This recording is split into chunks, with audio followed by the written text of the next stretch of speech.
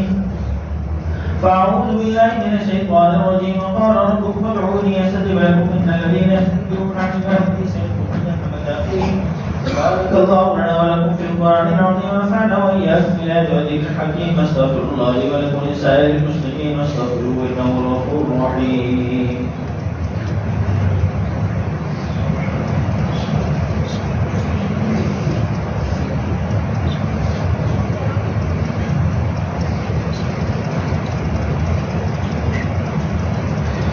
الحمد لله الذي أنزل على عبده الكتاب ولم يجعل له عوجا قيما لينذر وينذر بأسا شديدا من لدنه ويبشر المؤمنين الذين يعملون الصالحات أن لهم أجرا حسنا ماكثين فيه أبدا وينذر الذين قالوا اتخذ الله ولدا ما لهم به علم ولا لآبائهم كبرت كلمة تخرج من أفواههم يقولون إلا كذبا فلعلك باخع نفسك على ذلك إن لم يكن بهذا الحديث أسفا إن الله وملائكته يصلون على النبي يا أيها الذين آمنوا صلوا عليه وسلموا تسليما اللهم صل على سيدنا محمد وعلى آل سيدنا محمد وبارك وسلم ربنا اغفر لنا ولإخواننا الذين سبقونا بالإيمان ولا تجعل في قلوبنا غلا للذين آمنوا ربنا إنك رؤوف رحيم يا أيها الذين آمنوا اطيعوا الله واطيعوا رسوله وإن لم منكم فإن تنازعتم في شيء فردوه إلى الله والرسول إن كنتم تؤمنون بالله واليوم الآخر ذلك خير وأحسن تأويلا إن الله أمر بالعدل والإحسان وإيتاء ذي القربى وينهى عن الفحشاء والمنكر والبغي